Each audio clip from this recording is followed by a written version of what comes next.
السلام عليكم ورحمة الله تعالى وبركاته. الحمد لله رب العالمين، والصلاة والسلام على رسوله الكريم وعلى آله الطيبين وأصحابه الطاهرين والمؤمنين والمسلمين كلهم أجمعين، أما بعد. قال الله تبارك وتعالى في كلامه القديم وفي الفرقان الحميد: أعوذ بالله من الشيطان الرجيم، بسم الله الرحمن الرحيم. قل لا أسألكم عليه أجرا إلا المودة في القربى إلى آخر الآية. صدق الله ومولانا العظيم. قال نبينا صلى الله عليه وسلم: تركت فيكم أمرين لن تضلوا ما تمسكتم بهما، كتاب الله وعترتي أهل بيتي، أو كما قال عليه الصلاة والسلام. சர்வ புகழும் அகிலத்தை படைத்து பரிபாலித்து ரசித்து காக்கின்ற அல்லாஹு தஆலா ஒருவனுக்கே உரித்தாகட்டுமாக. கண்மணி நாயகம் முத்து முஹம்மது முஸ்தபா ரசூலுல்லாஹி ஸல்லல்லாஹு அலைஹி வஸல்லம் அன்னாருடைய ஷஃபாஅத்தை பெறக்கூடிய பாக்கியத்தை மறுமையிலும், அன்னாருடைய துஆவை பெறக்கூடிய பாக்கியத்தை இம்மையிலும் வல்ல ரஹ்மான் நாம் அனைவருக்கும் தந்து அருள் புரிவானாக. பெருமானார் விட்டுச் சென்ற குர்ஆன் மற்றும் அவர்களுடைய குடும்பத்தார்கள் என்று சொல்லக்கூடிய இந்த தீனை பற்றி பிடித்து அகல வைத்துகளை நேசித்து அவர்கள் கரம் எடுத்து நாளை மறுமையிலே ஈடேற்றம் அடையக்கூடிய பாக்கியத்தை அல்லாஹு தஆலா நம் அனைவருக்கும் தந்து அருள் புரிவானாக. அகல வைத்துகளை குறை சொல்லி சில சஹாபாக்களை பெருமிதப்படுத்துகின்றோம் என்று சொல்லக்கூடிய இரட்டை வேடம் போடக்கூடிய சில முனாஃபிக்கீன்களுடைய கூட்டத்தை விட்டும் அல்லாஹு தஆலா நாம் அனைவரையும் பாதுகாத்து அருள் புரிவானாக. கண்கள் கூலமாகுதம்மா கர்பலாவை நினைக்கையிலே, கண்கள் கூலமாகுதம்மா கர்பலாவை நினைக்கையிலே, புண்ணாகி நெஞ்சமெல்லாம் புலம்பியே துடிக்கிடம்மா, புலம்பியே துடிக்கிடம்மா. வள்ளல் நபி மடித்த வந்த நன்மணிகள், வள்ளல் நபி மடித்த வந்த நன்மணிகள், நல்ல வாஜை மிகு ஃபாத்திமாவின் கண்மணிகள். வீரர் அலியின்றெடுத்த வீரமிக்க செல்வர்களாம் பாகோற்றும் ஹசன் ஹுசைனார், பண்பு நிறை தியாகிகளாம், பண்பு நிறை தியாகிகளாம். அண்ணல் நபி வழி நடந்த நன்மணிகள், வாஜை மிகு ஃபாத்திமாவின் கண்மணிகள். கண்ணியத்துக்குரிய அல்லாஹ்வின் நல்லடியார்களே, சிறப்பு மிகுந்த மஸ்ஜிதே வல்கர் என்ற இந்த பள்ளிவாசலிலே ஆஷுரா தினத்தை நடைபெற்ற கர்பலா நினைவு என்ற ஒரு சிறப்பான நிகழ்விலே இங்கே எல்லாம் கூடியிருக்கின்ற ஜமாத்தார்கள், தாய்மார்கள், பெரியோர்கள், சகோதர சகோதரிகள், நம் அனைவர்களின் மீதும் ஏக இறைவனுடைய அல்லாஹ்வுடைய சாந்தியும் சமாதானமும் என்றென்றும் என்று நிலவட்டுமாக.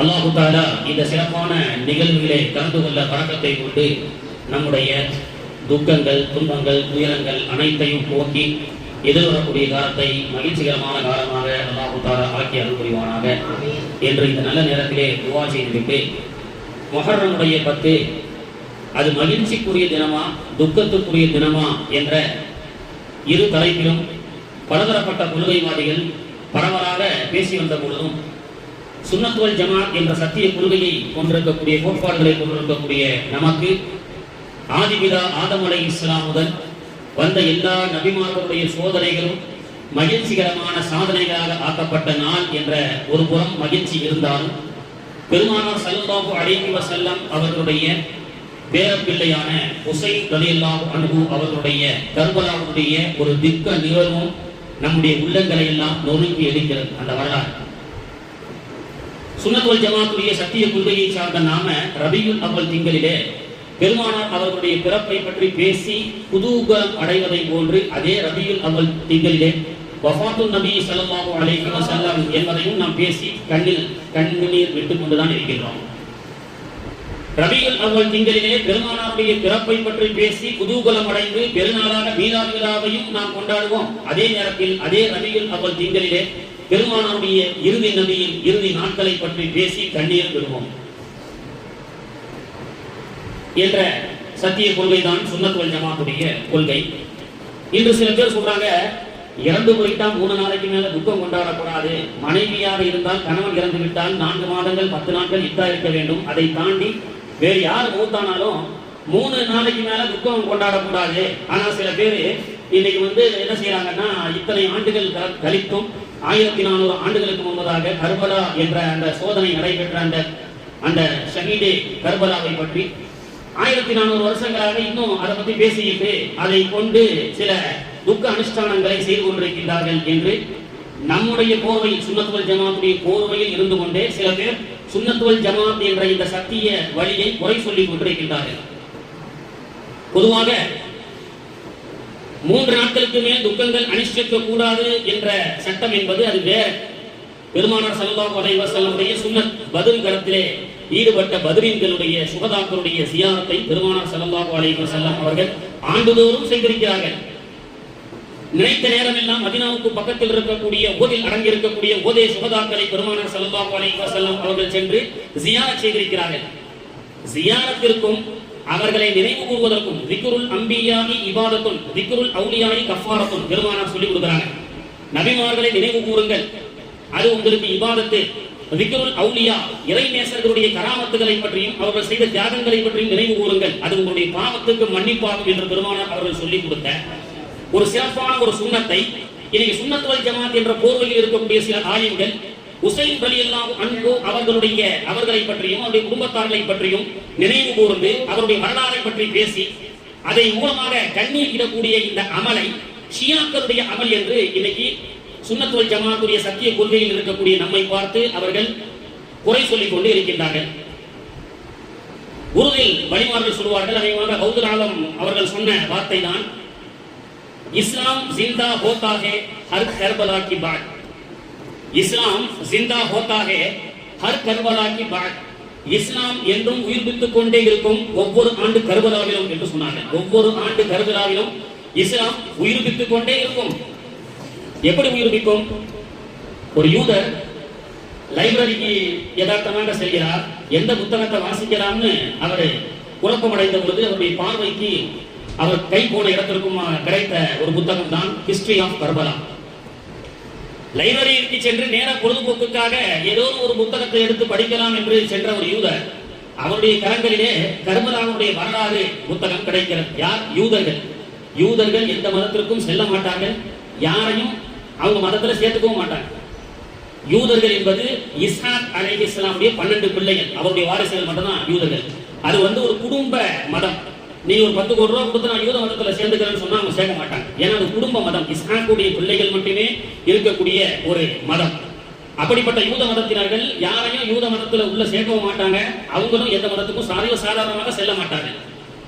அப்படிப்பட்ட யூத மதத்தினுடைய வெறிகொண்ட ஒரு யூதர் தான் எல்லா நேரங்களிலும் இஸ்லாமியர்களுக்கு இன்று வரை தொல்லை கொடுத்து கொண்டிருக்கக்கூடிய, கொலை செய்து கொண்டிருக்கக்கூடிய ஒரு சிந்தனையுடைய யூத மதத்தை சார்ந்த ஒருவர் லைப்ரரிக்கு சென்று தி ஹிஸ்டரி ஆஃப் கர்பலாவை படிக்கிறார். படித்து இறுதியில் அவர் புத்தகத்தை மூடும் பொழுது கண்கள் எல்லாம் குளமாகிறது, அழுகிறார். அந்த வரலாறை பார்த்து அழுத மாத்திரத்திலே புத்தகத்தை மூடிவிட்டு இரவிலே அவர் அந்த சிந்தனையிலேயே அந்த கவலையிலேயே படிக்கிறார்.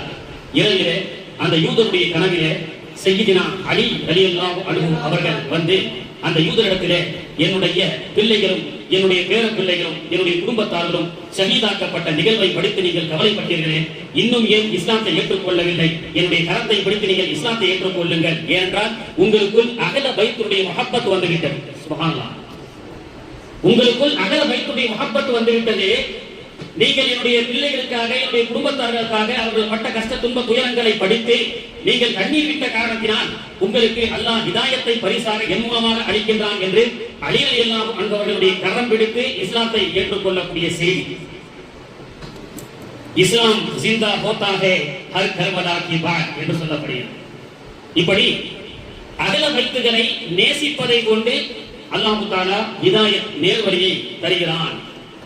அண்ணல் எம்பெருமான் ஸல்லல்லாஹு அலைஹி வஸல்லம் அவர்களை அல்லாஹ் தஆலா சொல்ல சொன்னான், குல்லா அஸ்அலுக்கும் அலைஹி அஜ்ரா இல்லல் மவத்தத ஃபில் குர்பா. உம்மத்தை சார்ந்த மக்களே, நான் இந்த தீன் பணி செய்வதற்காக உங்களிடத்தில் எந்த ஒரு எதிர்பார்ப்பையும் அஜ்ர்களையும் எதிர்பார்க்கவில்லை. எனக்கு ஒரு 10 கோடி ரூபாய் அக்கவுண்ட்ல போட்டு விடுங்கன்னு நபி ஸல்லல்லாஹு அலைஹி வஸல்லம் அவர்கள் சொல்லவில்லை. இந்த உம்மத்தை சார்ந்த தன்னுடைய சஹாபாக்களுக்கு இன்னென்ன விஷயத்தை எனக்காக செய்து விடுங்கள் என்று தனக்காக எதையும் கேட்கவில்லை. அல்லாஹ் சொன்னான், நபியே நீங்கள் கேட்க வேண்டாம். அப்படி நபிகள் நாயகத்திற்கு நீங்கள் உபகாரம் செய்ய வேண்டும் என்று ஒரு உம்மத்தை சார்ந்த ஒரு மனிதர்கள் நினைத்தால், இல்லல் மவத்தத ஃபில் குர்பா, அவர்களுடைய குர்பாக்கள் என்று சொல்லக்கூடிய அவருடைய குடும்பத்தார்களை கண்ணியப்படுத்துங்கள். கொஞ்ச நேரம் சொல்லலாம். குர்பாக்கள் என்று சொல்லக்கூடிய அகல் பைத்துகளை நேசியுங்கள். அதுதான் நபிகள் நாயகம் ஸல்லல்லாஹு அலைஹி வஸல்லம் அவர்களுக்கு நீங்கள் செய்யக்கூடிய தார்மீக கடமை என்று அல்லாஹ் தஆலா சொல்லி காட்டுகிறான். பெருமானார் ஸல்லல்லாஹு அலைஹி வஸல்லம் அவர்கள் தன்னுடைய பேர பிள்ளைகளான ஹசன், ஹுசைன் ரலியல்லாஹு அன்ஹு அவர்களை மடியில் அமரச் செய்து சஹாபாக்களை பார்த்து சொன்னார்கள், ஓ தோழர்களே, இதோ என்னுடைய மடியில் அமர்ந்திருக்கக்கூடிய என்னுடைய பேர பிள்ளைகள். இந்த பேர பிள்ளைகளுடைய விஷயத்தில் யார் நல்ல முறையில் நடந்து கொண்டார்களோ அவர்கள் என்னோடு நல்ல முறையில் நடந்து கொள்வதை போன்று, இந்த பேர பிள்ளையின் மீது யார் முஹப்பத் வைப்பார்களோ அவர்கள் என் மீது முஹப்பத் வைப்பதற்கு சமம்.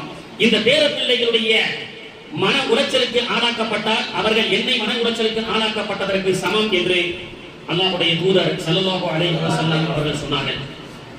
சஹாபாக்கள் கேட்பார்கள், அல்லாஹ்வுடைய தூதரே, உங்களுடைய குடும்பத்தார்களுக்கு கண்ணியம் செலுத்த வேண்டும் என்று அல்லாஹ் குர்ஆனிலே கட்டளையிடுகின்றான். உங்களுடைய குடும்பத்தார்கள் யார் என்று கேட்கும் பொழுது பெருமானார் அவர்கள் சொன்னார்கள், இதோ அலி ரலியல்லாஹு அன்ஹு, ஃபாத்திமா ரலியல்லாஹு அன்ஹா, அவருடைய புதல்வர்களான ஹசன், சையதுனா ஹுசைன் ரலியல்லாஹு அன்ஹுமா என்று பெருமானார் அவர்கள் சொல்லி காண்பிப்பார்கள். ஒருமுறை மஜ்லிஸ் பெருமானாருடைய பயானிலே கூட்டமாக அமர்ந்து கொண்டிருக்கும் பொழுது அலி நாயகம் அவர்கள் அந்த மஜ்லிஸுக்கு வந்தார்கள். அங்கே உட்கார இடமில்லை. இடமில்லாத அந்த சூழலிலே சையதுனா அபூபக்கர் சித்திக் ரலியல்லாஹு அன்ஹு அவர்கள் தான் இருந்த இடத்தை இருந்து எழுந்திருச்சு மரியாதையோடு பெருமானாருடைய குடும்பத்தை சார்ந்த அலி நாயகத்தை அமர வைத்து தான் நின்று கொண்டார்கள். இந்த விஷயத்தை பார்த்த பெருமானார் அவர்கள், என்னுடைய குடும்பத்தை சார்ந்த அலியை கண்ணியப்படுத்திய அபூபக்கரை அல்லாஹ் கண்ணியப்படுத்துவானாக, என்னுடைய குடும்பத்தை சார்ந்த அலியை சங்கைப்படுத்திய அபூபக்கரை அல்லாஹ் சங்கைப்படுத்துவானாக என்று பெருமானார் அவர்கள் சொன்னார்கள். சித்திக் நாயகம் அவர்கள் வரும் பொழுது மஸ்ஜிதுன் நபவியிலே சையதுனா ஹசன், ஹுசைன் ரலியல்லாஹு அன்ஹு அவர்கள் ஓடி ஆடி விளையாடுவார்கள். அப்பொழுதெல்லாம் எழுந்திருச்சு நின்று அபூபக்கர் சித்திக் ரலியல்லாஹு அன்ஹு அவர்கள் மரியாதை செய்வார்கள். சஹாபாக்கள் கேட்பார்கள், சின்ன பிள்ளைகள் ஹசன், ஹுசைன் அவர்கள் எழுந்திருச்சு நடந்து ஓடியாடும் பொழுது நீங்கள் ஏன் எழுந்திருக்க வேண்டும் என்று கேட்கும் பொழுது அபூபக்கர் நாயகம் அவர்கள் சொல்வார்கள், நீங்கள் எல்லாம் ஹசன், ஹுசைன் ரலியல்லாஹு அன்ஹுமா அவர்களை நீங்கள் சிறு பிள்ளையாக பார்க்கிறீர்கள், ஆனால் அவர்கள் இருவரையும் நான் நபிகள் நாயகமாகவே பார்க்கிறேன் என்று அபூபக்கர் சித்திக் ரலியல்லாஹு அன்ஹு அவர்கள் சொல்லிக் கொடுப்பார்கள். கண்ணியத்துக்குரியவர்களே, கர்பலாவுடைய வரலாறு, இஸ்லாம் ஜிந்தா ஹோத்தாகே அர் கர்பலா கி பாத், கர்பலாவுடைய வரலாறை படித்த எத்தனையோ படித்த மேதைகள், ஒரு இந்தியாவுடைய முன்னாள் பிரதம மந்திரியான இந்திரா காந்தி அவர்கள் கர்பலாவுடைய வரலாறை படித்து அவர்கள் சொன்ன வார்த்தை ஸ்டேட்மெண்ட் இன்னும் முன் எழுத்துக்களால் குறிக்கப்பட்டிருக்கிறது. The Hussein is not only a hero of Muslims. Hussain ரலியல்லாஹு அன்ஹு அவர்கள் இஸ்லாமியர்களுக்கு மட்டும் கதாநாயகர் அல்ல. The Hussein is not only a hero of Iran and Iraq. Iraq என்று சொல்லக்கூடிய கூஃபாவுடைய மக்களுடைய சுதந்திரத்துக்காக பாடுபட்டார் என்பதற்காக அந்த ஊரை சார்ந்த ஹீரோ என்பது மட்டுமல்ல, The Hussein is a universal hero. அவர் உலக கதாநாயகர், அனைவர்களாலும் நேசப்படக்கூடியவர் என்று யார் சொல்வது? இந்திரா காந்தி அம்மையார் அவர்கள் சொல்லியிருக்கின்றார்கள். அப்படிப்பட்ட ஹுசைன் ரலியல்லாஹு அன்ஹு அவர்களுடைய முஹப்பத்தின் அடிப்படையில் அவர்களுடைய இந்த மாதத்தை சில அனுஷ்டானங்களை கொண்டு சில பேர் சில இஷ்கின் அடிப்படையில் சில அமல்களை செய்தால் அதை ஷியாக்களுடைய கொள்கை என்று சொல்லக்கூடியவர்கள் இருக்கக்கூடிய சூழலிலே சிலர்களிடத்தில் கேட்கப்பட்டது. பழனி பாபா அவர் ஹுசைன் ரலியல்லாஹுடைய வரலாறை பற்றி பேசுவார். அவர் பேசும்பொழுது ஒன்று சொல்வார், ஹுசைனுடைய அந்த 10 முஹர்ரமுடைய 10 அன்று ஹுசைனை நான் நினைவு கூர்ந்து அதற்காக சில அனுஷ்டானங்களை நான் செய்வதன் காரணமாக இறைவன் எனக்கு தண்டனையை கொடுக்க, நரகத்தை கொடுக்க நாடினால் நான் தாராளமாக நரகத்தை முத்தமிட்டு ஏற்றுக்கொள்வேன் என்று பழனி பாபா சொல்லுவார். அப்போ இஷ்டிக்கு ஷரியத்துடைய சட்டத்தை கொண்டு போய் நுழைக்க முடியாதுங்க. அபூ மஹ்தூரா ரலியல்லாஹு அன்ஹு என்ற நபித்தோல முடி ரசூல் ஸல்லல்லாஹு அலைஹி வஸல்லம் காலத்துக்கு பிறகு ரொம்ப வருஷம் வாழ்ந்தார். அபூ மஹ்தூரா என்ற நபித்தோல முடி ஜட மாதிரி இருக்கு. ஏங்க முடி வெட்டக்கூடாதா? பார்பர் ஷாப்ல போய் ரசூலுல்லாஹ் முடியை கூட கத்தரிச்சு தானே வைக்க சொன்னாங்க. எண்ணெயை தேய்ச்சி முடியை கத்தரிச்சு வைங்கன்னு சொன்னாங்க. முடியை வெட்டக்கூடாதாங்கன்னு சொன்னா அபூ மஹ்தூரா சொன்ன வார்த்தை என்ன தெரியுமா? முடியவா நானா வெற்றதா? இந்த முபாரக்கான முடியா? இந்த முடி என்ன தெரியுமா? பெருமானார் ஸல்லல்லாஹு அலைஹி வஸல்லம் அவருடைய முபாரக்கான கரங்களால் பட்ட முடி. அந்த முடியை நான் எப்படி வெட்ட முடியும் என்று சொன்னார்கள். அவரிடத்திலே ஷரியத்தை பற்றி பேச முடியுமா? இது இஷ்கு. பெருமானாருடைய இஷ்குக்கு அளவில்லை. இன்றே ஹுசைன் ரலியல்லாஹுடைய அந்த கர்பலாவுடைய ஆதங்கத்தில் ஒருவன் தன்னை தானே தாக்கிக் கொள்கின்றார் அல்லது நெருப்பில் விதித்துக் கொள்கின்றார். அது ஒரு ஷியாவுடைய கொள்கையாக இருந்தாலும் அனுஷ்டானத்தின் அடிப்படையில் ஹுசைன் ரலியல்லாஹுடைய கர்பலாவிலே 72 நபர்கள் மட்டும் இருந்தார்கள்.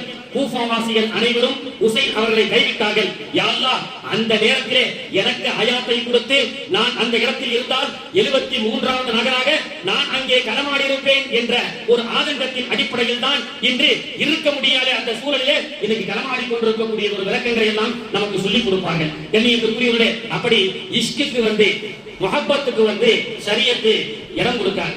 முஹப்பத் பெருமானார் ஸல்லல்லாஹு அலைஹி வஸல்லம் அவர்கள் ஒரு நபித்தோழரை வந்து கொண்டிருக்கும் பொழுது கைகளை பிடித்துக் கொண்டு செல்வார்கள். அவர் கைகளை பிடித்துக் கொண்டு செல்வார்கள். அவர் சொல்கின்றார், பெருமானாருடைய புனித கரங்கள் என்னுடைய கை மீது எப்பொழுது பட்டதோ அதிலிருந்து என்னுடைய கைகளை நான் மர்ம உறுப்பை தொட்டதில்லை. ஏனென்றால் பெருமானாருடைய முபாரக்கான கரங்கள் பட்ட இந்த கரத்தை நான் அசுத்தப்படுத்த விரும்பவில்லை என்று நபித்தோழர் நமக்கு சொல்லிக் கொடுக்கிறார்கள். ஆக கண்ணியம் தான், இஸ்ஸத் தான். நபிகளாருக்கும் நபிகளாருடைய குடும்பத்தார்களுக்கும் இஸ்ஸத் கொடுப்பது என்பது தார்மீக கடமை. அதனால் தான் பெருமானார் ஸல்லல்லாஹு அலைஹி வஸல்லம் அவர்கள் சஹாபாக்கள் குழுமி இருக்கக்கூடிய ஒரு மஜ்லிஸிலே முஸ்லிம் ஷரீஃப்ல பதிவு செய்யப்படக்கூடிய ஹதீஸ், ரெண்டை விட்டு செல்கின்றேன். தரக்து ஃபீக்கும் அம்ரைன் லன் தவில்லு மா தமஸ்ஸகும் பிஹிமா கிதாபுல்லாஹ். நான் இரண்டை விட்டு செல்கின்றேன், அந்த இரண்டை பற்றி பிடிக்கும் காலமெல்லாம் நீங்கள் வழி தவற மாட்டீர்கள். ஒன்று கிதாபுல்லாஹ், அல்லாஹ்வுடைய வேதமான குர்ஆன். இன்னொன்று இக்ரதி, என்னுடைய குடும்பத்தார்கள். என்னுடைய குடும்பத்தார்கள் என்று யாரை சொன்னார்கள்? ஹசன், சையதுனா ஹுசைன், ஜத்தே ஃபாத்திமா, ஜத்தே அலி ரலியல்லாஹு அன்ஹு அவர்கள். அது ஹுசைனோடு நின்று விடாது, ஸைனுல் ஆபிதீன் ரலியல்லாஹு அன்ஹு அவர்களோடு நின்று விடாது. பெருமானார் அவர்கள் சஹீஹுல் முஸ்லிமில் சொல்லப்பட்ட ஹதீஸுடைய கருத்து, நான் ரெண்டை விட்டு செல்கின்றேன். ஒன்று குர்ஆனை விட்டு செல்கின்றேன், இன்னொன்று ஸைனுல் ஆபிதீன் ரலியல்லாஹு அன்ஹு அவர்களையும் தாண்டி கௌதுனா முஹியுத்தீன் அப்துல் காதிர் ஜீலானி அவர்களை விட்டு செல்கின்றேன். நான் குர்ஆனை விட்டு செல்கின்றேன். தவாஜா கரீபுன் நவாஸ் அஜ்மீரி சிஷ்டி நாயகத்தை நான் விட்டு செல்கின்றேன். நான் குர்ஆனை விட்டு செல்கின்றேன். ஷாபுல் ஹமீத் பாதுஷா நாயகத்தை நான் விட்டு செல்கின்றேன். நான் குர்ஆனை விட்டு செல்கின்றேன். திருச்சி தபலே ஆலம் பாதுஷா ரலியல்லாஹு அன்ஹு அவர்களை விட்டு செல்கின்றேன் என்று திருச்சியில் அடங்கப்பட்டிருக்கக்கூடிய, அது மட்டுமல்ல உலகத்தில் எங்கெல்லாம் நபிகளுடைய பேர பிள்ளைகள் அடக்கப்பட்டிருக்கின்றார்களோ, எவர்களெல்லாம் ஹயாத்தாக வாழ்ந்து கொண்டிருக்கிறார்களோ, நான் அவர்களை விட்டு செல்கின்றேன். குர்ஆனை பற்றி பிடித்துக் கொள்ளுங்கள், இன்னொன்று அவர்களை நீங்கள் பற்றி பிடித்துக் கொள்ளுங்கள், அவர்களுக்கு கண்ணியம் கொடுங்கள் என்று இந்த ஹதீஸுடைய விளக்கத்தை நாம் தெரிந்து கொள்ள வேண்டும். கண்ணியத்திற்குரிய அல்லாஹ்வின் நல்லடியார்களே, எல்லா செய்தியை பற்றியும் பெருமானார் அவர்கள் நமக்கு சொல்லிவிட்டு சென்றார்கள். இல்மே கைப், கியாமத் நாள் வரை என்னென்ன உலகத்தில் நடைபெறும் என்ற செய்தியை பெருமானார் அவர்கள் நமக்கு சொல்லிவிட்டு சென்றிருக்கின்றார்கள். அதிலே ஒரு செய்தி, கியாமத் நாளுக்கு சமீபமாக சைனாவில் ஒரு ஆண் குழந்தை பிறக்கும், அதுதான் உலகத்தினுடைய கடைசி குழந்தை என்று சொன்னார்கள். பெருமானார் எதுவரைக்கும் பேசுறாங்க? கர்பலா வரைக்கும் பேசல. இன்றைய நடக்கக்கூடிய விஷயத்தை மட்டும் பேசவில்லை. கியாமத்திற்கு சமீபமாக உலகத்திலே ஆதிபிதா ஆதம் முதல் மனிதர் என்று சொன்னார். கியாமத் நாள்ல சீன தேசத்திலே ஒரு ஆண் குழந்தை பிறக்கும், அதுதான் கடைசி குழந்தை என்று பெருமானார் அவர்கள் சொன்னார்கள். அந்த குழந்தையோடு உலகத்தில் மனித வர்க்கம் நின்றுவிடும். ஆஷுரா 10 அன்றுதான் கியாமத் நாள் நடைபெறும். அந்த ஆஷுராவுடைய 10 வெள்ளிக்கிழமை வரும் என்ற உட்பட செய்திகளை பெருமானார் ஸல்லல்லாஹு அலைஹி வஸல்லம் அவர்கள் நமக்கு சொல்லிவிட்டு சென்றார்கள். அப்படி சொல்லப்பட்ட முன் அறிவிப்புகளிலே பெருமானார் அவர்கள் உம்மு சலமா ரலியல்லாஹு அன்ஹா என்ற மனைவியுடைய வீட்டிலே இருந்து கொண்டிருக்கும் பொழுது இந்த ஹதீஸை அனஸ் ரலியல்லாஹு அன்ஹு அவர்கள் அறிவிக்கின்றார்கள். பெருமானார் அவர்கள் உம்மு சலமா அம்மா அவர்களுடைய வீட்டிலே இருக்கும் பொழுது, அம்மா அவர்களை நீங்கள் சற்று வெளியே செல்லுங்கள், ஒரு மலக்கு வந்திருக்கின்றார், இதுவரை அந்த மலக்கு இந்த பூமிக்கு வந்ததில்லை, புதியதாக வந்திருக்கின்றார். எப்பொழுதும் ஜிப்ரீல் தான் வருவார், ஆனால் அன்றே வேற ஒரு மலக்கு வந்திருக்கின்றார் அப்படின்னு சொல்லி யாரையும் வீட்டுக்குள்ள விடாதீங்க, மலக்கோடு நான் சம்பாஷணை செய்ய வேண்டும், சில முக்கிய செய்தியை சொல்ல அந்த மலக்கு வந்திருக்கின்றார் என்று உம்மு சலமா அம்மா அவர்களை ரலியல்லாஹு அன்ஹா அவர்களை வெளியே அமர வைத்துவிட்டு பெருமானார் அவர்கள் அந்த மலக்கோடு சம்பாஷணை செய்கின்றார்கள். அப்பொழுதுதான் அந்த மலக்கு சொல்கின்றார், இதோ இந்த மணலை நீங்கள் மண்ணை வைத்துக் கொள்ளுங்கள், இதுதான் கர்பலா என்று சொல்லக்கூடிய கூஃபா தேசத்தில் இருக்கக்கூடிய மண். இந்த மண்ணை நீங்கள் வைத்துக் கொள்ளுங்கள். இந்த மண்ணில் தான் உங்களுடைய ஈரக்குறை என்று சொல்லக்கூடிய அன்னை ஃபாத்திமா ரலியல்லாஹு அன்ஹா அவர்களுடைய மகனான ஹுசைன் ரலியல்லாஹு அன்ஹு அவர்கள் ஷஹீதாக்கப்படக்கூடிய மண் என்று சுஹதாவிலே கர்பலாவை பற்றி அந்த மலக்கு பெருமானார் அவர்களுக்கு முன் அறிவிப்பு செய்கின்றார்கள். அந்த மண்ணை பெருமானார் அவர்கள் ஒரு டப்பாவிலே அடைத்து உம்மு சலமா அவர்களிடத்திலே கொடுத்து, இந்த மண்ணை நீங்கள் பத்திரப்படுத்தி வையுங்கள், இப்பொழுதுதான் மலக்கு வந்து ஹுசைன் ரலியல்லாஹு அன்ஹு அவர்களுடைய கர்பலாவுடைய ஷஹாதத்துடைய செய்தியை சொல்லிவிட்டு சென்றார்கள் என்று பெருமானார் அவர்கள் அந்த மண்ணை பத்திரப்படுத்தி கொடுப்பது மட்டுமல்ல, அங்கே இன்னொரு செய்தியும் நோட்டம் விட வேண்டும். உம்மு சலமா ரலியல்லாஹு அன்ஹா என்ற அந்த மனைவிதான் கர்பலா ஹிஜ்ரி 61 வரை அவர்கள் ஹயாத்தாக இருப்பார்கள் என்ற செய்தியும் சுப செய்தி சொல்லப்பட்டது. ஹிஜ்ரி 61 நடக்கக்கூடிய கர்பலா, அதை பற்றி வானவர் கோமான் ஜிப்ராயில் அலைஹிஸ்ஸலாம் சொன்னார்கள். ஆனால் ஹிஜ்ரி அது எப்போ நடக்க போதோ, இவங்க ஹயாத்தா இருப்பாங்களா மௌத்தா இருப்பாங்களா டவுட் வருமா இல்லையா? ஆனா பெருமானார் அவர்கள் சொன்னார்கள், உம்மு சலமா ரலியல்லாஹு அன்ஹா இடத்திலே நீங்கள் இந்த கர்பலாவுடைய மண்ணை பத்திரப்படுத்தி வைத்துக் கொள்ளுங்கள் என்று சொல்வதன் மூலம் அந்த அம்மாவுக்கு அல்லாஹ் ஹிஜ்ரி 61 தாண்டி ஹயாத்தை கொடுப்பான் என்ற செய்தியை பெருமானார் ஸல்லல்லாஹு அலைஹி வஸல்லம் அவர்கள் சொல்லியது, சமிக்கை செய்தது இந்த வரலாற்றின் மூலமாக நமக்கு தெரிய வருகிறது. இப்படியாக பெருமானார் அவர்கள் ஒரு முறை குதுபா மேடையில் ஏறி பயான் செய்து கொண்டிருக்கும் பொழுது தன்னுடைய பேரப்பிள்ளையான ஹசன் ஹுசைன் ரலியல்லாஹு அன்ஹு இருவரும் ஓடி வந்து கொண்டிருக்கின்றார்கள். சிறு வயதாக சிறு பிள்ளையாக இருக்கக்கூடிய நேரத்திலே பெருமானார் ஸல்லல்லாஹு அலைஹி வஸல்லம் அவர்கள் குதுபா ஓத நூற்றுக்கணக்கான சஹாபாக்கள் மஸ்ஜிதுன் நபவியிலே குதுபாவை செவிதாழ்த்தி கேட்க ஹசன் ஹுசைன் ரலியல்லாஹு அன்ஹு அவர்கள் ஓடி வர பெருமானார் அவர்கள் இருவரையும் தன்னுடைய இடுப்பிலே வைத்துக் கொண்டு குதுபா மேடையிலே ஏறுகிறார்கள். ஏறி பெருமானார் அவர்கள் சொன்னார்கள், ஹாதா இப்னி, இதோ இவர்கள் என்னுடைய பிள்ளைகள், இதோ சஹாபாக்களே இவர்கள் என்னுடைய பிள்ளைகள்.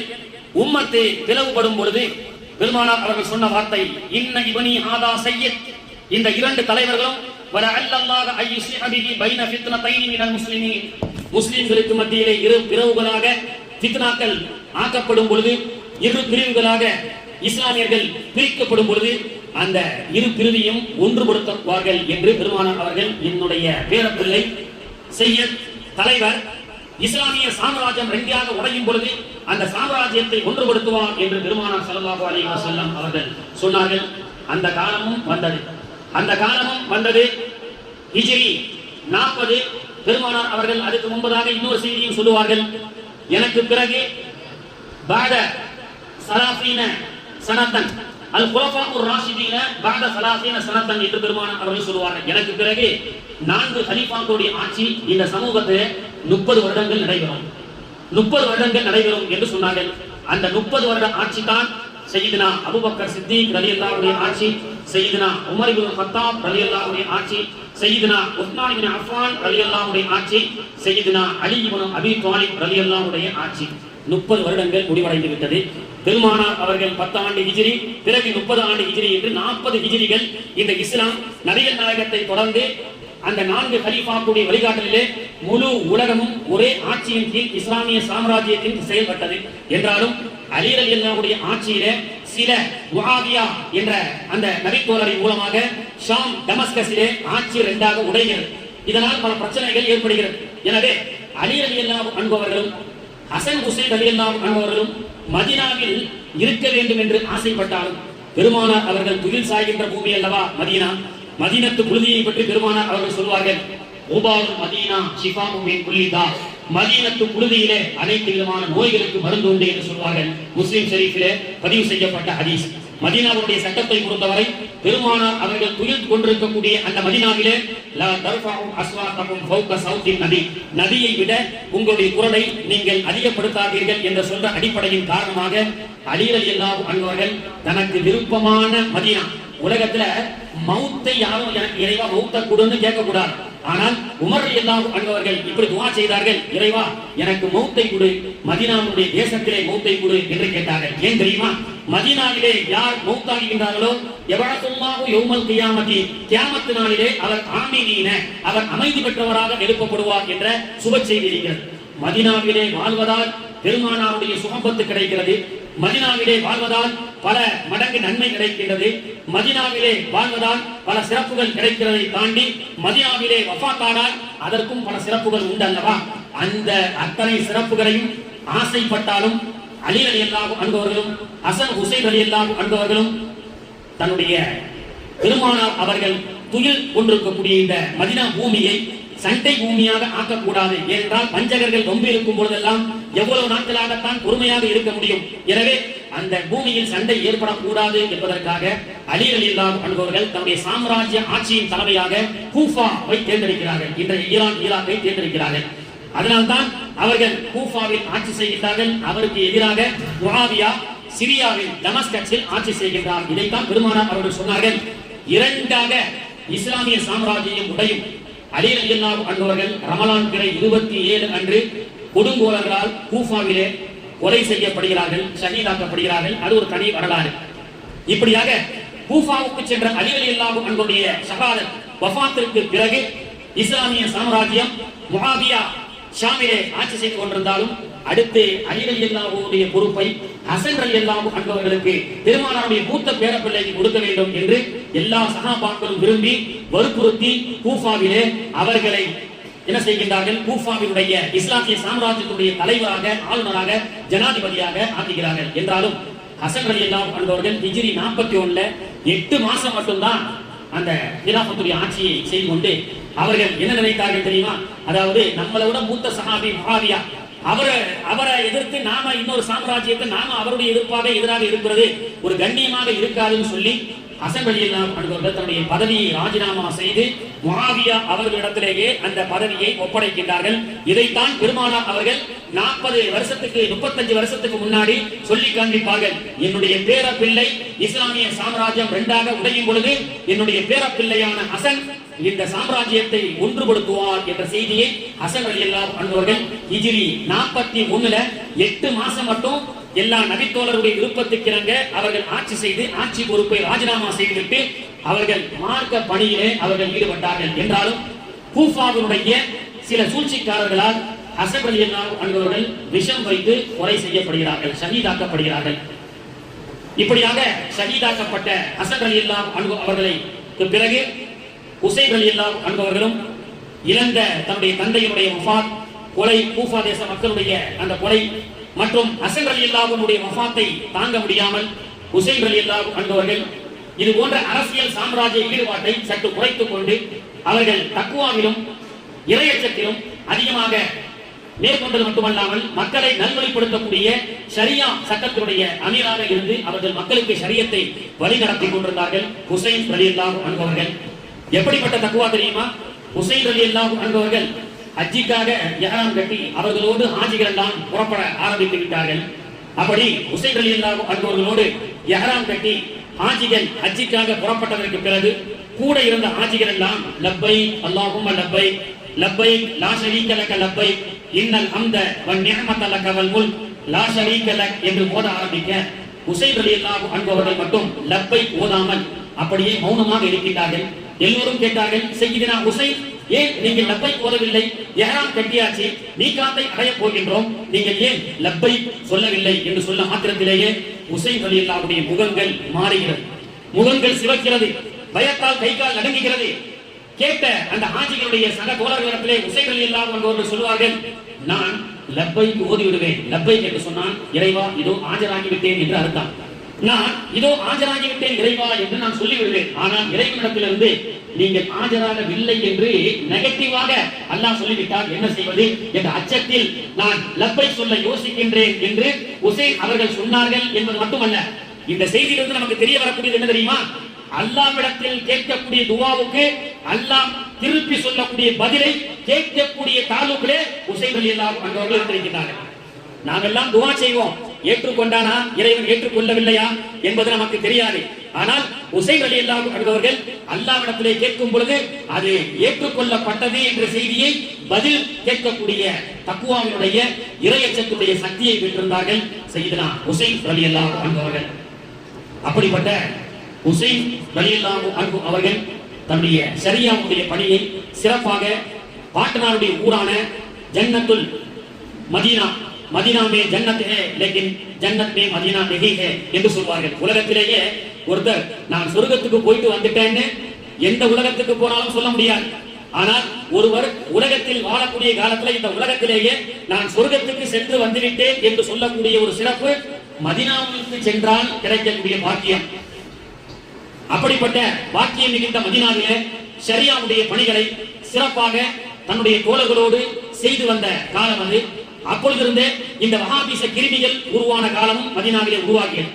என்று முஆவியாவுடைய ஆட்சி நடைபெற ஆரம்பித்ததோ அன்றிலிருந்து இஸ்லாய தலையாய கடமை என்று சொல்லக்கூடிய முஹப்பத்தே ரசூல், முஹப்பத்தே அவுலியா, இதை உடைப்பதற்கென்று வஹாபிசம் அன்றே புறப்பட்டு விட்டது. பெருமானாருடைய குடும்பத்தாரை கண்ணிய குறைவு செய்வதும், பெருமானாருடைய குடும்பத்தார்களை சார்ந்த அகல வைப்புகளை கேவலப்படுத்துவதும் வஹாபியாவுடைய ஆட்சி காலத்தில் ஆரம்பமாக ஆகிவிட்டிருந்த காலமாக இருந்தது. மதீனாவிலே மர்வான் என்ற ஒரு குடியவன் தான் கவர்னராக ஹுசைன் ரலியல்லாஹு அன்ஹு அவர்கள் மதீனாவில் இருக்கும் பொழுது இருந்தான். யஸீத் முஆவியாவுடைய ஆட்சியின் கீழ் இருக்கக்கூடிய மதீனாவுடைய கவர்னராக மர்வான் என்பவன் இருந்தான். இந்த மர்வானை பத்தி ஒரு செய்தி, ஏன்னா இன்னைக்கு இருக்கக்கூடிய வஹாபிகளை பத்தியும் தெரிஞ்சுக்கணுமா இல்லையா? இந்த வஹாபிகள் தான் இத்தனை சூழ்ச்சிக்கும் காரணம், கர்பலாவுடைய சூழ்ச்சிக்கும் காரணம் என்று சொன்னால் அது தவறாக ஆகாது. ஏன்னா மர்வான் மதீனாவுல ஆளுநராக கவர்னராக யஸீத் முஆவியாவுடைய தலைமையின் கீழ் நியமிக்கப்பட்ட பொழுது மாலிக் இமாம் ரஹிமஹுல்லாஹ் மதீனாவிலே பெருமானாருடைய மஸ்ஜித் நபவியிலேயே பாடம் நடத்தப்பட்ட மிகப்பெரிய ஒரு இமாம். அவருடைய பாடத்தை கேட்பதற்கு பன்னூற்றுக்கணக்கான ஆயிரக்கணக்கான மக்கள் எல்லாம் வந்து அந்த சபையிலே அமர்வார்கள். அப்படிப்பட்ட மாலிக் இமாம் ரஹிமஹுல்லாஹ் பெருமானாருடைய தர்பாரிலே முத்தம் விடுவார்கள். திடீரென்று பெருமானார் அவர்கள் அமர்ந்த மஸ்ஜித் நபவியிலே தரையை முத்தமிடுவார்கள், செவுத்தை முத்தமிடுவார்கள். மாணவர்கள் கேட்பார்கள், ஏன் மதீனத்து செவரை முத்தமிடுகிறீர்கள்? இல்லை, இது மாணவி அவர்களுடைய முதல் பட்ட சிறப்பான செவுரு என்று சொல்வார்கள். மாணவி அவர்களுடைய சுஜூது செய்யப்பட்ட நெத்திப்பட்ட இடம். எனவே அவர்களுக்கு எப்பொழுதெல்லாம் நபிகள் நாயகத்துடைய அந்த ஹதீஸுடைய அந்த ஆய்விலே இந்த இடத்துல ரசூலுல்லாஹ் உட்கார்ந்தாங்க, இந்த இடத்துல ரசூலுல்லாஹ் இந்த மாதிரி செஞ்சாங்கன்னு தெரிஞ்சதோ அந்த ஆய்வின் அடிப்படையில் அந்த இடத்துல எல்லாம் முத்தமிடக்கூடிய இஷ்டே ரசூலாக இமாம் யாரு மாலிக் ரஹ்மத்துல்லாஹி அலைஹி அவர்கள் இருந்தார்கள். அந்த மாலிக் இமாம் அவர்களையே ஒரு முறை பெருமானாருடைய தர்பாரிலே நின்று அவர்கள் துஆ செய்து கொண்டிருக்க இந்த மர்வான் என்ற முஆவியாவுடைய ஆட்சியின் கீழ் ஆளுநராக பணியாற்றிக் கொண்டிருக்கக்கூடிய மதீனாவினுடைய மர்வான் என்ன செய்வான்? மாலிக் இமாம் அவர்களை அப்பப்ப வந்து கண்டிப்பதும் அவர்களை கைது செய்வதும். ஏன் இப்ப ஞாபகம் வருதா? யாருன்னு சொல்லி இந்த மர்வான் தான் யாருடைய கூட்டாளி? நம்மளும் மதீனாவுக்கு போய் பெருமானாருடைய தர்பார்ல கையேந்தி நான் கூட போன வருஷம் ஆகஸ்ட்ல போகும்போது துவா செஞ்சிட்டு இருக்கிறேன். போலீஸ்காரன் வந்து இது கிபிலா இல்ல, அது கிபிலா, ஆதா மாஃபி கிபிலா, ஆதா கிபிலா, மக்காதா கிபிலா, எங்கேய நீ துவா செய்யறன்னு கேட்டான். நான் சொன்னேன் ஆதாபி கிபிலாடா, இதுவும் என்னுடைய கிபிலா தான் என்று சொன்னேன். அது மட்டுமல்லாம இன்னைக்கு சவுதி அரசாங்கம், முழு வஹாபிச அரசாங்கம், தஜ்ஜாலுக்காக எதிர்பார்த்து காத்துக் கொண்டிருக்கக்கூடிய அரசாங்கம், யூதனுடைய பக்கா கைகூலி வஹாபிச அப்துல் வஹாப் இப்னு நஜ்துனுடைய முழு கொள்கையை சார்ந்தவர். அந்த மர்வானுடைய ஆட்சியின் அடிப்படையில் தான் இன்னைக்கு வரைக்கும் சவுதி யூதனாகவே யூதனுக்கு கைகூலியாகவே இருந்துட்டு இருக்கிறான். மதீனாவுல தஜ்ஜாலுக்கு கிளாஸ் கட்டி வச்சிருக்கிறான். யாரு? நாங்கெல்லாம் பெருமானாருடைய பேரப்பிள்ளையான மஹ்தி அலைஹிஸ்ஸலாம் வருவாங்க, அவர்கள் கரம் பிடித்து அவர்களோடு சேர வேண்டும் என்று நாம் நினைக்கின்றோம். ஆனால் சவுதியில் இருக்கக்கூடிய இன்றைய சல்மான் அரசிலிருந்து அன்றைய மர்வான் அரசு வரை யூதனுடைய தஜ்ஜாலுக்கு பேலஸ் கட்டி வைத்திருக்கின்றான் இன்றைய சவுதி அரசாங்கம். உஹதுக்கு பக்கத்துல போய் பாத்தீங்கன்னா இந்த தஜ்ஜால் ஆஃப் பேலஸ் கட்டி வச்சிருக்கான். இப்படிப்பட்ட யூத சிந்தனையுடைய பெருமானாருடைய குடும்பத்தாரை அவமரியாதை செய்யக்கூடிய வஹாபிச கொள்கையை சார்ந்தவன் தான் மர்வான். அப்படி எல்லா வகையிலும் மாலிக் இமாம் அவர்களுக்கு தொந்தரவு கொடுத்தான். இன்னைக்கும் சவுதிக்கார சமீபத்தில் ஒரு வீடியோ வந்திருக்க, ஒருத்தர் கயிறு கட்டிருக்காரு, ஓதி கயிறு கட்டி போயிருக்காரு, ஒரு பங்களாதேஷ்காரர். அவர் மதீனாவுக்கு போகும்போது அவரை பிடிச்ச போலீஸ்காரன் என்ன சொல்லியிருக்கிறான்? இதெல்லாம் கலட்டி விடுன்னு சொல்லி கத்திரிக்கோலை வச்சு கட் பண்றான். ஏண்டா பயந்தாங்கோலி பூதேவிய பலஸ்தீன மக்களை இத்தனை ஆண்டுகளாக கொத்து கொத்தாக சாகடிச்சிட்டு இருக்கிறாங்க, கேட்கறதுக்கு உனக்கு ஒத்து இருக்கா? நீ தைரியமான ஒரு அரசாங்கமாக இருந்தால், உனக்கு சக்தி ஆண்டவன் கொடுத்திருந்தா, உன் இனத்தை சார்ந்த இஸ்லாமிய அப்பாவி மக்கள் பலஸ்தீன மக்கள் கொத்து கொத்தாக சாகடித்துக் கொண்டிருக்கக்கூடிய அந்த காட்சியெல்லாம் பார்த்துட்டு நீ யூதனுக்கு கை கோர்த்து வேலை செய்து கொண்டிருக்கக்கூடிய வஹாபிச இந்த சவுதி அரசாங்கம் அப்பாவி பங்காளி ஒருத்தரே ஏதோ ஒரு ஆயத்துல் குர்சி ஏதோ ஓதி கயிறு கட்டிட்டு போல அதை பெரிய ஆன்மெண்ட் இந்த போலீஸ்காரனா என்ன செய்யறான்? அதை கட் பண்ணி விடுறான். அப்ப சகோதரர்களே, இவர்கள் எல்லாம் வஹாபிச மூதேவிகள். இங்கிருந்து தான் வஹாபிச சிந்தனை உருவானது. முன்னோர்களுக்கு ஃபாத்தியா ஓதி கொண்டிருந்தோம், அதையும் கூடாது என்று சொன்னான். முன்னோர்களை ஜியாரத் செய்து கொண்டிருந்தோம், அதையும் கூடாது என்று சொல்லக்கூடிய அளவுக்கு இன்னைக்கு குறிப்பாக பெண்கள் எல்லாம் அமர்ந்து கொண்டிருக்கின்றீர்கள். யூடியூப்ல வித்தியாசமாக சில பெண் மூதேவிகள் என்ன செய்யறாங்க, குழந்தை பிறந்தா வலது காதுல பாங்கு சொல்றதும் இடது காதுல காம சொல்றதும் ஆதாரம் இல்ல, அது கூடாது அப்படின்னு சொல்லி மார்க்கத்துல பெருமானார் அவர்கள் சொல்லப்பட்ட சுன்னத்தான எத்தனையோ காரியத்தை இன்னைக்கு கூடாது என்று சொல்லிக் கொண்டிருக்கக்கூடிய வஹாபிச மூதேவிகள் பார்த்தா யூடியூப்ல அப்படியே ஃபுல்லா மேக்கப் போட்டுட்டு லிப்டிக் அடிச்சுட்டு வந்து மார்க்கத்தை சொல்றாங்க. லிப்டிக் போட்டு மேக்கப் போடுற இவர்களை பெருமானார் அவர்கள் சகித்தார்கள். இவர்கள் மீது அல்லாஹ்வுடைய சாபம் உண்டாகட்டும் சொன்னாங்க. அந்த சாபத்துடைய பாவம் தெரியல. இது எந்த கதைன்னு சொன்னா, ஒயின் ஷாப் ஒருத்தன் குடிக்க போனான். குடிக்க போயிட்டு மதுபானத்தை ஃபுல்லா ஊத்திட்டு அவனுக்கு சைடிஷா சிக்கனோ மட்டனோ வந்திருக்கு. அந்த சிக்கன் மட்டனை பார்த்து இது ஹலால்னு கேட்டாங்க. அந்த மாதிரி இதுங்க சொல்றது வாங்க சொல்லக்கூடாதுதா, பாத்தியா ஓதக்கூடாது. முஹர்ரம் 10 அன்னைக்கு உசைனார்கர்ல பாத்தியா ஓதுறது தவறு, நவுதுபில்லா. இப்படி எல்லாம் யூடியூப்ல மேக்கப்பை போட்டுட்டு எது அல்லாஹ்வுடைய லானத்துக்குரிய பாவம்னு சொல்லப்பட்டதோ, எது ஹராம் பச்சை ஹராம் சொல்லப்பட்டதோ அந்த ஹராமை எல்லாம் செஞ்சுட்டு வந்து இவங்க சுன்னத்தை பத்தி சொல்றாங்க. குர்ஆன் ஓதக்கூடாது, யாசீன் ஓதக்கூடாது முன்னோர்களுக்கு அப்படின்னு சொல்லி. வாரத்துல மன்சார கபர அபவைகி வஹாபிசத்திற்கும் சுன்னத் வல் ஜமாத்திற்கும் உள்ள வித்தியாசம் என்ன தெரியுமா? முன்னோர்களையும் வழிமார்களையும் கண்ணியப்படுத்துபவர்கள் சுன்னத் வல் ஜமாத்தினர். வல்லன ஆகிர ஹாதில் உம்மா அவ்வலஹா, முன்னோர்களை எல்லாம் தலைகுறைவாக பேசக்கூடியவர்கள் வஹாபிகள். மன்சார கபர அபவைகி ஃபீ குல்லி ஜும்அத்தின் குஃபிர லஹு மா தகத்தம மின் தம்பி, யார் பெற்ற தாய் தந்தையுடைய மண்ணறையை சென்று வெள்ளிக்கிழமை அன்று ஜியாரத் செய்வார்களோ அவருடைய பாவங்கள் மன்னிக்கப்படும் என்று சொன்னார்கள் அல்லாஹ்வுடைய தூதர் ஸல்லல்லாஹு அலைஹி வஸல்லம் அவர்கள். முஸ்லிம் ஷரீஃபிலே பதிவு செய்யப்படுகிறது. இன்னைக்கு ஒரு அனாதையுடைய சமூகத்தை உருவாக்கி கொண்டிருக்கிறார்கள். 1400 ஆண்டுகளையும் கடந்து ஷஹீதுல் கர்பலா என்று சொல்லக்கூடிய உசைன் ரலியல்லாஹு அன்ஹு அவர்களை தலைக்கு மீது வைத்து கொண்டாடி அவர்களுக்காக அருள்மறையை ஓதி அவருடைய புகழ் பாக்களை பாடி நம்முடைய பாவங்கள் அதன் மூலமாக கரையாதா என்று நாம் ஆதரவு வைத்துக் கொண்டிருக்கக்கூடிய இந்த சூழலிலே நம்முடைய முன்னோர்களுக்கு யாசி ஓதக்கூடாது என்று இன்னைக்கு முன்னோர்களுக்கு சேர வேண்டிய ஹக்குகளை சுன்னத்தான அமல்களை எல்லாம் இந்த மூதேவி கூட்டங்கள் இந்த சமூகதாயத்திலிருந்து தடை செய்து கொண்டிருக்கின்றது. அனாதையுடைய சமூகத்தை உருவாக்கி கொண்டிருக்கின்றது. யார் அனாதை? அனாதை சொன்னா யாருன்னு கேட்டா, அத்தா அம்மா சொந்த பந்தம் யாரும் இல்லதா, அவருக்கு சொந்த பந்தமே கிடையாது, அவர் தானே அனாதைன்னு சொல்லுவோம். ஆனா அனாதை யார் தெரியுமா? மண்ணறையில் கபரிலே அடக்கம் செய்யப்பட்டதற்கு பிறகு, அடக்கி வந்ததற்கு பிறகு பிள்ளைகளோ சொந்தங்களோ வந்து அந்த மண்ணறையிலே சலாம் சொல்ல கூட நாதி இல்லாமல் இருக்கக்கூடிய மையம் இருக்கின்றது, அதுதான் அனாதை. அப்படிப்பட்ட அனாதையாக அனாதை பிணங்களாக நீங்கள் செல்வதை விட்டு பாதுகாக்கப்பட வேண்டும் என்று சொன்னால் சுன்னத் வல் ஜமாஅத்துடைய கொள்கையை பிள்ளைகளுக்கு கற்றுக் கொடுத்து பிள்ளைகள் நாம் இறந்ததற்கு பிறகும் அருள்மறையை எடுத்து ஓடி என்னுடைய தந்தைக்காக நான் யாசீனை சமர்ப்பிக்கின்றேன், என்னுடைய தந்தைக்காக நான் ஜகாத் செய்கின்றேன், என்னுடைய தந்தை விட்டு சென்ற பத்ரி ஹஜ்ஜை செய்கின்றேன் என்று நீங்கள் அடக்கம் ஆனதற்கு பிறகும் உங்களுக்கு உங்களுடைய பிள்ளைகள் வந்து உங்களுக்கு சலாம் சொல்லி உங்களுக்காக நன்மைகளை கொடுக்கின்றார்களே, இந்த கண்ணியத்தை நீங்கள் காலமெல்லாம் பெற வேண்டும் என்று சொன்னால் சத்திய சுன்னத் வல் ஜமாஅத்துடைய கொள்கையின் அடிப்படையில் உங்களுடைய பிள்ளைகளை நீங்கள் வளர்க்க வேண்டும். வளர்க்க தவறிவிட்டால் மண்ணறையில் அனாதையாக அல்லாஹ் நம்மை பாதுகாக்க வேண்டும். அப்படிப்பட்ட சமூகத்தை நாம் உருவாக்க கூடாது. இப்படி முன்னோர்களையும் நல்லோர்களையும் கண்ணியப்படுத்தாத மூதேவிகளுடைய ஆட்சியான முஆவியா ரலியல்லாஹு அன்ஹு அவர்களின் கீழ் இருக்கப்பட்ட பல கவர்னர்கள், பல நாட்டு ஆளுநர்கள் எல்லாம் இப்படி வஹாபிச சிந்தனையுடையவர்களாக அவர்கள் தங்களை தக்க வைத்துக் கொண்டார்கள். ஏனென்று சொன்னால் ஆட்சி பீடத்தில் அமர வேண்டும். நபிகள் நாயகத்துடைய குடும்பத்தார்களை மீறி அவர்கள் பக்கம் தான் சஹாபாக்கள் மெஜாரிட்டியாக இருப்பாங்க. எனவே அவர்களுடைய சப்போர்ட்டை மீறி நாம ஆட்சி செய்ய வேண்டும், ஆட்சியை தக்க வைக்க வேண்டும் என்று சொன்னால் அகல வைத்துகளின் மீது உண்டான நேசத்தை உடைக்க வேண்டும். இந்த சிந்தனை தான் இன்னைக்கும் நடைபெற்றுக் கொண்டிருக்கின்றது. வஹாபிய சிந்தனை கர்பலாவுடைய ஆரம்பம், வஹாபிசத்துடைய துவக்கம், வஹாபிசத்துடைய சூழ்ச்சி. சாகுல் ஹமீத் பாதிஷா நாயகம் நம்மை போன்ற ஒரு சாதாரண மனிதர், அவரை ஏன் சந்திக்க செல்கின்றார் என்று ஒருவன் சொன்னால் இவன் முஆவியா யஸீதுடைய கூட்டாளி. இவர்களுடைய வஹாபிச சிந்தனை இந்த சமூகத்தை சின்னாபின்னம் ஆக்கப்படுவதற்குண்டான சூழ்ச்சி ஆரம்பிக்கப்பட்டது என்பதை நாம் புரிந்து கொள்ள வேண்டும். அப்படிப்பட்ட மர்வான் ஆளுநராக மதீனாவிலே இருக்கும் பொழுது முஆவியா நபித்தோழர் 60ஆம் ஹிஜ்ரியிலே வஃபாத் ஆகிறார்.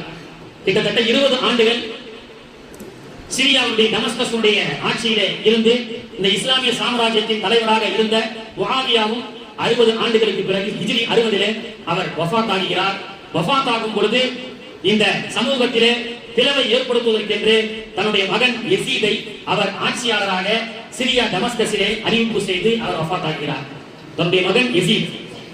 ரசூலுல்லாஹ் எல்லாத்த பத்தி சொன்னாங்கல்ல, சமூகம் இந்த இரண்டாக பிளவுபடும் பொழுது என்னுடைய பேர பிள்ளைகள் ராஜினாமா செய்து ஒரே ஆட்சியின் கீழே முஆவியா கிட்டே இந்த ஆட்சி இருக்கட்டும்னு சொல்லுவாங்க என்ற செய்தியை ரசூலுல்லாஹ் சொன்னாங்கல்லங்க. அதே மாதிரி முஆவியா யசீதை பத்தி ரசூலுல்லாஹ் சொல்லிருந்தமா இல்லையா? அதை இன்னைக்கு யாரும் சொல்றது இல்ல. கால ரசூலுல்லாஹி ஸல்லல்லாஹு அலைஹி வஸல்லம், அல்லாஹ்வுடைய தூதர் ஸல்லல்லாஹு அலைஹி வஸல்லம் அவர்கள் சொன்னார்கள், லா யஸாலு ஹாதா அம்ரி உம்மத்தி காயிமன் பில் கிஸ்த்.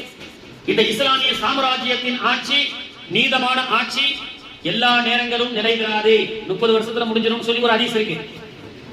இந்த நீதமான ஆட்சியை குந்தகம் விளைவிக்கும் வகையாக ரஜுலும் மின்படி உமையா முஆவியாவுடைய குடும்பத்திலிருந்து ஒருவர் வருவார். இந்த ஆட்சியை நீதமான ஆட்சியை குந்தகம் விளைவிக்கும் வகையாக இந்த சமூகத்தை இரண்டாக பிரிப்பதற்கும் அகில பைத்துகளை கேவலப்படுத்தி அகில பைத்துகளை கண்ணிய குறைவாக நடத்தப்படக்கூடிய ஒரு ஆபத்தான ஆட்சி இந்த சமூகத்தில் வரும் என்பதையும் பெருமானார் அவர்கள் சொன்னார்கள். வரும் என்று மட்டும் சொல்லவில்லைங்க, மிம்பனி உமையாவுடைய குடும்பத்தில் வரும். யுகாலு லஹு யஸீத், அவர்தான் முஆவியா இப்னு யஸீத் இப்னு முஆவியா என்று பெருமானார் அவர்கள் பேரை சொல்லிவிட்டு சென்றார்கள். பேரை சொல்லிவிட்டு பெருமானார் அவர்கள் சொன்னார்கள், எப்படி என்னுடைய பேர பிள்ளைகள் சாம்ராஜ்யம் இரண்டாக உடையும் பொழுது ஒன்றுபடுத்தி அவர்கள் பதவிக்கு ஆசைப்படாமல் கிலாபத்தை ஒன்றுபடுத்துவார்களோ, அதே போன்று இந்த சமூகத்தை பிளவுபடுத்துவதற்கும் என்னுடைய குடும்பத்தார்களை சின்ன பின்னப்படுத்துவதற்கும் உமையாவுடைய ஒரு ஆட்சியிலே யஸீத் என்பவர் ஆட்சியை பிடிப்பார் என்று சொன்னார்கள். அத்தகைய பெருமானார் அவர்கள் சொல்லப்பட்ட ஆபத்தான ஆட்சிதான் ஹிஜ்ரி முஆவியா 60 அன்று இறந்ததற்கு பிறகு யஸீத் ஆட்சி கட்டளிலே அமர்கிறார். எந்த ஒரு ஓட்டெடுப்பும் இல்லாமல், முக்கிய சஹாபாக்களுடைய ஆலோசனை இல்லாமல், ஷாமிலே இருக்கக்கூடிய சில மூத்த சஹாபாக்களை எல்லாம் மிரட்டி விடுவேன், உங்களை கொலை செய்து விடுவேன் என்று அவர்களை எல்லாம் மிரட்டி ஆட்சி பீடத்திலே யஸீத் அமர்கிறார். வரலாறு புரியுதா? யஸீத் ஆட்சியை 60 அவர் பெற்றதற்கு பிறகு, முஆவியாவுடைய வஃபாத்திற்கு பிறகு யஸீத் தன்னுடைய ஆட்சியை தக்க வைப்பதற்காக மதீனாவுக்கு ஒரு கடிதம் எழுதினார். அதாவது மதீனாவிலே ஹுசைன் ரலியல்லாஹு அன்ஹு, அப்துல்லா இப்னு சுபைர் ரலியல்லாஹு அன்ஹு, அப்துல்லா இப்னு உமர் ரலியல்லாஹு அன்ஹு போன்ற முக்கிய சஹாபாக்கள் இருந்தார்கள். குறிப்பாக இந்த 3 பேரை குறிப்பிட்டு யஸீத் கடிதம் எழுதுகிறார். என்ன எழுதுகிறான்? அதாவது மருவான், மதீனாவிலே ஆளுநராக இருக்கக்கூடிய மருவானுக்கு கடிதம் எழுதுகிறது. என்ன? யஸீதுடைய ஆட்சிக்கு நாங்கள் ஆதரவளித்து பையத் செய்து கொடுக்கின்றோம் என்று ஹுசைன் அவர்களையும், அப்துல்லா இப்னு சுபைர் ரலியல்லாஹு அன்ஹு அவர்களையும், அப்துல்லா இப்னு உமர் ரலியல்லாஹு அன்ஹு அவர்களையும் 3 பேரையும் அழைத்து மிரட்டி, நீங்கள் யஸீதுடைய ஆட்சிக்கு நாங்கள் ஆதரவுதான் என்று பையத்து கையெழுத்து போட்டு உடனே அனுப்ப வேண்டும். அப்படி அவர்கள் கையெழுத்து போடாவிட்டால் பெருமானாருடைய பேரப்பிள்ளை என்றும் பார்க்கக்கூடாது, சஹாபி என்றும் பார்க்கக்கூடாது, அவர்களை கைது செய்ய வேண்டும். அதற்கு அவர்கள் உட்படவில்லை என்று சொன்னால் அவர்களை கொலை செய்ய வேண்டும் என்று யஸீத் என்ற அந்த கொடியவன் டமஸ்கஸில் இருந்து மதீனாவுக்கு கடிதத்தை அனுப்புகின்றான். மருவான்